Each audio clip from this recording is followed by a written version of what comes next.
भगवद्गीतेची पार्श्वभूमी. भगवद्गीता जरी स्वतंत्रपणे प्रकाशित व वाचली जात असली तरी मूलभूत ती संस्कृत महाकाव्य महाभारत यात सापडते. महाभारतात सध्याच्या कलियुगापर्यंत घडलेल्या घटनांचे वर्णन दिले आहे. या युगाच्या आरंभी सुमारे 5000 वर्षापूर्वी भगवान श्रीकृष्णांनी आपला भक्त व मित्र अर्जुन याला भगवद्गीता सांगितली. त्याच्या हातील संवाद जो मानवी इतिहासातील सर्वात महान तत्वज्ञानाविषयक व धर्मविषयक संवादापैकी एक आहे, एका युद्धापूर्वी घडला.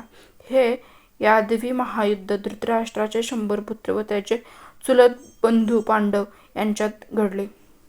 धृतराष्ट्र पांडू हे 2 भाऊ होते व त्याच्या कुरुवंशात जन्म झाला होता. तो भरत राजाचे वंशज होते आणि राजा भरत यांच्यामुळेच महाभारत हे नाव पडले. थोरला बंधू धृतराष्ट्र जन्मापासूनच आंधळा असल्यामुळे त्याला राज्यपद न मिळता त्याचा धाकटा बंधू पांडू याला मिळाले. पांडूच्या तरुणपणीच मृत्यू झाल्यामुळे युधिष्ठिर, भीम, अर्जुन, नकुल आणि सहदेव या त्यांच्या 5 पुत्रांचे पालनपोषण काही काळाकरिता राजा झालेला धृतराष्ट्राने केले. अशा प्रकारे धृतराष्ट्र व पांडू या दोघांचे पुत्र एकच राज्य घराण्यात वाढले. दोघांनाही द्रोणाचार्यांनी क्षत्रिय विद्येत निष्णात केला, पण पितामह भीष्मदेवांनी मार्गदर्शन केले. तरी देखील धृतराष्ट्राचे पुत्र व खास करून सर्वात थोरला पुत्र दुर्योधन पांडवांचा अतिशय द्वेष करायचे आणि आंधळ्या व दुष्ट प्रवृत्तीच्या धृतराष्ट्राची इच्छा होती की पांडूच्या पुत्रांनी नव्हे तर त्याच्या पुत्रांना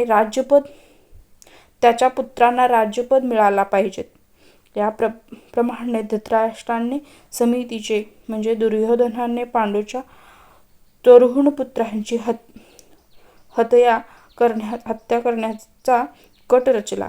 पांडू, त्याचे काका विदुर व मामे भाऊ श्रीकृष्ण यांच्या काळजीपूर्वक संरक्षणाखाली असल्यामुळे आपले प्राण वाचू शकले.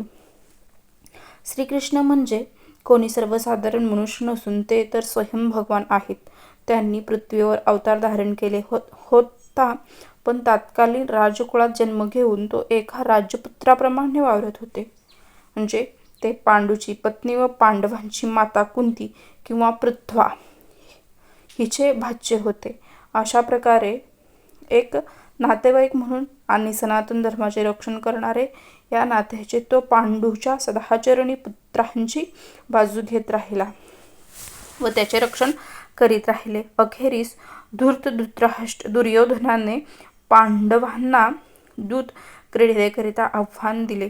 या निर्णयात स्पर्धेच्या वेळी दुर्योधन व त्याच्या भावांनी पांडवांची शालीन पत्नी द्रौपदी हिला ताब्यात घेतले व भर राज्यसभेमध्ये विवस्त्र करून अपमानित करण्याचा प्रयत्न केला. श्रीकृष्णाच्या दिव्य हस्तक्षेपामुळे तिची लाज राखली गेली, परंतु त्या दूत क्रीडेत फसवणूक झाल्यामुळे पांडव त्याचे राज्य गमावून बसले व त्यांना 13 वर्षे वनवास भोगावा लागला. वनवासातून परतल्यावर पांडवांनी आपल्या न्याय हक्काचे राज्य परत मिळावे म्हणून दुर्योधनाला विनंती केली, परंतु त्याने साफ नकार दिला. क्षत्रिय असल्यामुळे राज्य करणे हा त्याचा धर्म होता, म्हणून त्यांनी आपली मागणी कमी करून फक्त 5 गावे मागितली. परंतु दुर्योधनाने उद्धटपणे उत्तर दिला की सुईच्या टोका इतकी भूमी देखील मी देऊ इच्छित नाही. आत्तापर्यंत तरी पांडव सातत्याने सहिष्णुता दाखवित आले होते, तथापि आत्ता मात्र युद्ध करणे अनिवार्य होता. जगभराच्या राज्यापैकी कोणी पांडवांची बाजू घेतली तर कोणी कौरवांची बाजू घेतली.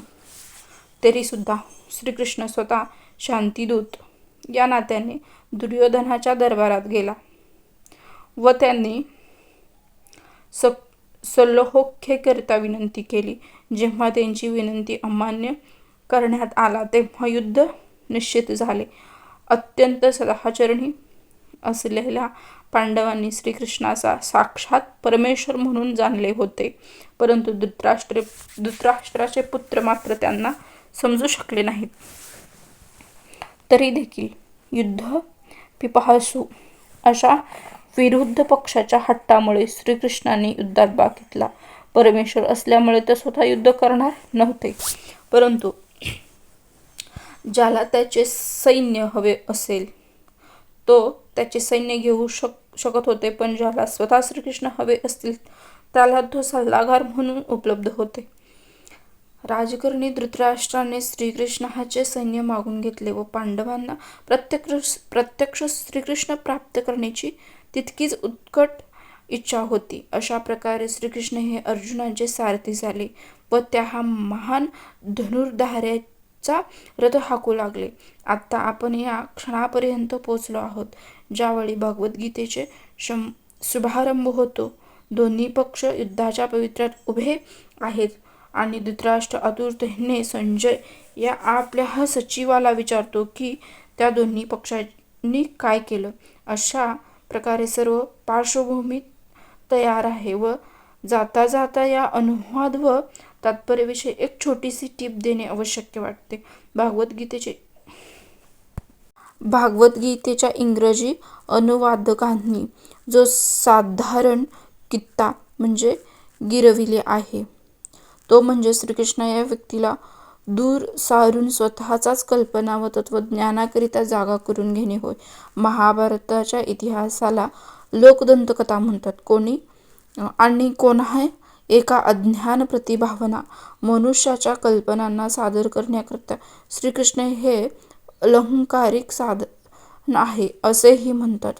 अगदीच फार झाले तर श्रीकृष्णांना एक गौण ऐतिहासिक व्यक्ती समजतात, परंतु जशी गीता अप्रत्यक्ष स्वतःबद्दल सांगते त्यानुसार भगवान श्रीकृष्ण हेच गीतेचे लक्ष्य आणि विषयवस्तू दोन्हीही आहेत.